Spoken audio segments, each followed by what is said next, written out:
Do you ever worry about jumping on your horse and riding, particularly when it's been off for a while? Do you ever think that your horse could be more relaxed or more attentive to your cues? Do you find it frustrating that there are so many different opinions out there, you just don't know who to listen to? Well, if you felt any of these things, you're not alone and you're in the right place. Over the next 4 videos in this series, I'm going to show you how you can turn this situation around and completely change the way you interact with your horse to create a relaxed, willing and happy riding partner. In this video, I'm going to outline the 3 vital but little known elements of training for a happy horse. In the next lesson, we're going to see how these elements apply to a live training session and give you the tools to go out and train that very lesson yourself with your horse. We're going to dive even deeper into how to train for a happy, confident and relaxed equine partner in video 3 with a step-by-step demonstration of a lesson that can leave even the most experienced horse person perplexed and frustrated. Finally, in video 4, you'll learn how you can take the next steps yourself to building a happy, relaxed and confident equine partner all by yourself. Just imagine how it will feel to decide what you want to teach your horse, let's say half pass, flying changes or a relaxed canter on the trail, and know that you have the knowledge, skill and support to do that yourself. Wow, that's going to be fabulous. Whether you want to compete at a local show, ride a particular discipline, go trail riding or hacking, re-educate your horse or even start it from scratch, I'll show you how you can achieve your dreams. And as you know your horse better than anyone else, that's why you're the best person to do exactly that. Hi. My name's Kate Fenner, and in this series I'm going to show you how you can break training down to make it easy and enjoyable for your horse, how you can teach your horse anything you like once you understand how the horse learns and how to apply the training principles. I've helped hundreds of riders and their horses, and I can help you too, by giving you a set of tools that will transform your relationship with your horse, simplify the training process for you and the learning process for your horse, resulting in confidence for you and your horse and putting the fun back into your partnership. In this first video, I'm going to explain the 3 most important aspects of training your horse that are often overlooked, ignored, or not even considered, and tell you how, together they form the pivotal component of your success. In video 2, we'll put those 3 elements into practice. I'll give you a lesson that you can follow along with your horse. Oh yes, I'm an equitation scientist, but Can Do Equine is all about the practical application of that science. And video 2 will show you just how easy it is to apply the principles yourself. And your horse is going to love you for it. We'll take what we learn in videos 1 and 2 and apply that to a more complicated training lesson in video 3. I'm keeping the exact content a surprise, but I'll tell you this much. It's something that a lot of people have trouble with, and the last time I taught this lesson in a free session, such as this one, I had people write to me and tell me that they'd been using exactly this method for lots of friends' horses. So much so, a couple of them had even gone into business with just this one lesson, all learned from a free training video. So it's not rocket science, it's equitation science, and it works for all the right reasons.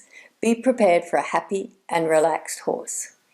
Okay, if you think you can handle that, let's get started.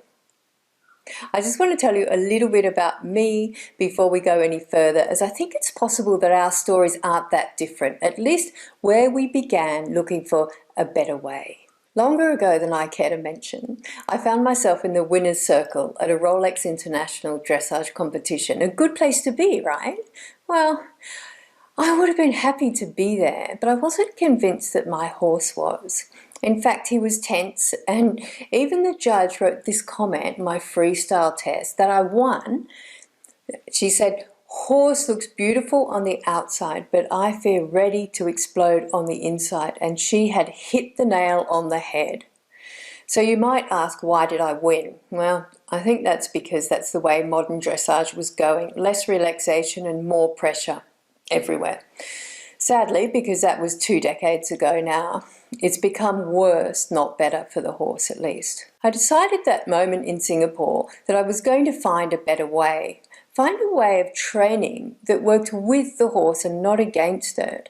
Find a way of teaching the horse that resembled the way we educate our children, with love and kindness and respect for those gentle, soft creatures.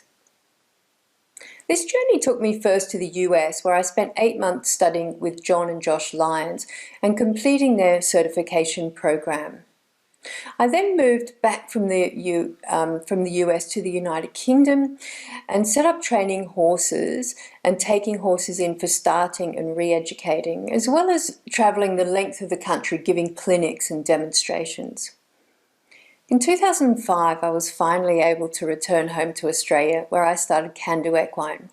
I wanted to build can-do kind of horses, horses that did what they were asked because they wanted to, they understood it, and because the work was fun and engaging. Once again, I started out with a mixture of taking horses in for training and going out to teach owners. What I discovered over the following few years was that the only sustainable results came from teaching owners to train their own horses. We all know that horses aren't like cars. You can take your car to a mechanic and have him tune it up by doing what on earth do car people do? Okay, bad analogy. Let's swap to computers. Okay, horses aren't like computers. You can't simply download the perfect dressage test software by sending your horse out to a brilliant dressage rider and expect the horse to then perform the perfect dressage test with you riding it. But that is what people do all the time, right? So I decided that in order to make real and lasting changes in the lives of horses and their owners, I needed to teach the owners how to train their own horses. I felt my time with John and Josh Lyons had given me a good foundation, and my riding coaching qualifications with both the British Horse Society and Equestrian Australia were also useful, but I felt I was missing something, and this centred around the horse's emotional level during training. So off I went back to school. I completed a Bachelor of Equine Science, and for my honours project I did an experiment with 100 horses, investigating what I call the engagement zone. We'll talk a lot about the engagement zone later in this series. That led me to the University of Sydney's veterinary faculty, where I'm currently completing a PhD in equine training and welfare. In fact, right now is an important time for my PhD project, and we'll have some exciting news for horse lovers everywhere in the next few weeks. Leave me a comment below in this video if you'd like to be notified and be part of that amazing gift to the horse. Anyway, back to today's video. Where were we? I told you that in today's video I was going to share with you the 3 most important and most overlooked factors in training that, once you're aware of them, will change the way you interact with your horse forever. So what are they? They are the horse's emotional level, your ability to break a lesson down into its most basic principles, and always aiming to be proactive with your training and riding. We'll discuss each of these in turn. So let's start with the horse's emotional level. Our horses are always learning when we're with them, and we can take advantage of this fact by not only recognizing it, but also preparing for it. One of the major influences on how your horse learns is its emotional level. Horses that are either too emotional, scared, or not emotional enough, bored, are not learning optimally. Let's take the example of leading the horse out to the pasture. It's a terribly windy day and you're in a hurry because you're late for work. You throw the head collar on the horse and literally have to pull it out of the stables into the chaos of the yard with things blowing around and everything banging. The horse's head is really high and is pulling backwards, but you persevere because you've got to get to work. You make it to the gate, you're still not sure how, and he pushes past you, banging his hindquarters on the fence post as he goes, and you thank goodness that it wasn't you that he crashed into. Now, this isn't an unusual situation, and while you hope you never have to repeat it, the horse has learned something from this experience and is very likely to repeat some, if not all, of that behaviour next time you take him out, rain, hail, or shine. One of the main reasons this lesson is going to stick so well with your horse is because your horse was scared during the learning process. He was too emotional. Horses are hardwired to remember things that scare them because in the wild this is very important for their survival. This is both why fear works so well as a motivator for training and why we never want to use it. But we'll discuss motivators for training in a moment. So the scared horse is learning, but probably not what we want it to know. What about the bored horse at the other end of this emotional level scale? This horse is also not learning optimally, if at all, because he or she isn't engaged with us. Remember when you were at school, you had one of those teachers, I had one for history, that spoke in a monotone and was so dull. You'd stare out the window and count the minutes until the bell rang. Well, this is the trainer with the horse and the emotional level is too low. Then you also remember the teacher that shouted and screamed and called on you when you hadn't raised your hand and threatened attention. That was always the maths teacher for me. Well, that's the storm that our other horse found themselves in, way too emotional to learn and spending the whole time trying to get out of the class or run away into the field. How about that fabulous teacher? The one that told fascinating stories, that encouraged you and praised your efforts. Do you remember that one? The one that told you were good at art even though your efforts were probably terrible, but you grew up to be an artist because of them? Well, that's the teacher that got the emotional level right. Your emotional level. During art class, you're engaged and interested. That's a little bit more emotional than you were with the history teacher and a lot less emotional than you were with the maths teacher.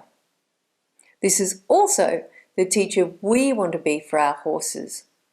Interesting, engaging, but always making sure the student remains relaxed and grows in confidence throughout the lesson. All horses are individuals and you know your horse better than anyone else, so you're the best person to judge where his or her emotional level is. I like to think of emotional level as being a scale, say from 1 to 100. If 50 is average for your particular horse, then the history teacher had you at about 40 and the maths teacher had you at about 70, or maybe even more. The art teacher hit the sweet spot somewhere between 60 and 65.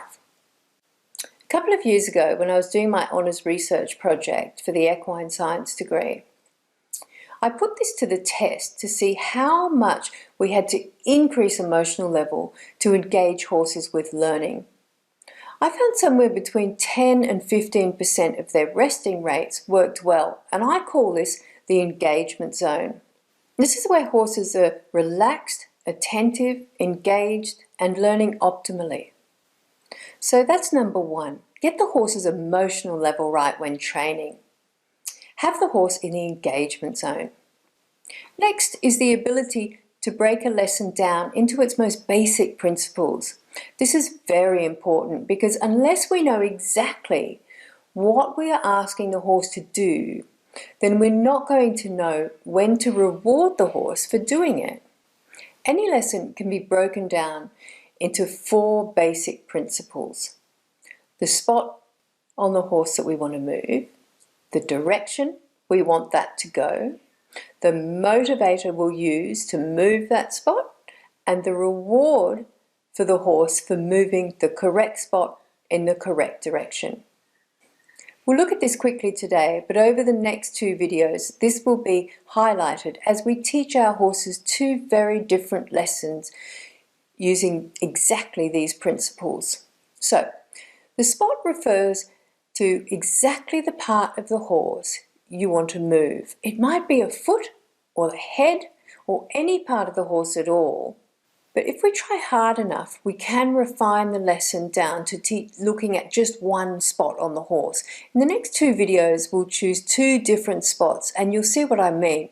Both lessons could be taught with the aim of moving the whole horse in a certain direction, but they're unlikely to be either successful or easy for the horse. Next is direction. Each spot on the horse can move in 6 directions: back, forward, left, right, up and down. We need to know exactly where we want the spot to move before we start, because only by knowing this can we get the 4th principle correct: reward. But before we go there, let's talk about the 3rd principle, the motivator. There are many things that can be used to motivate a horse, including pain and fear, as we discussed earlier. I use pressure. Now, this doesn't have to be physical pressure. Your voice is pressure, and so is your body language or proximity to the horse. The thing to always remember is that with any pressure, be it from your voice, your hand, your leg, our aim is to always be reducing the amount of pressure required. We are building self-carriage first and foremost. This is a state where the horse continues to do what it's been asked without constant reminding to do so. So once the pressure has been applied, let's say the horse is cued to trot from the touch of a leg or a voice command, the horse remains in trot until it's cued to walk, canter or halt, and that's self-carriage. And then we look at reward. This is the release of pressure and the addition of positive reinforcement. This might be in the form of a scratch on the wither, or a soft word, or a stroke on the horse's neck, or my horse's personal favourite on the ground with the groundwork is a scratch behind the ear. Our final item for today is about remaining proactive when training and riding. Again, we're going to discuss this with real-life examples over the next few videos, but I'll just explain it briefly here so you know what I mean.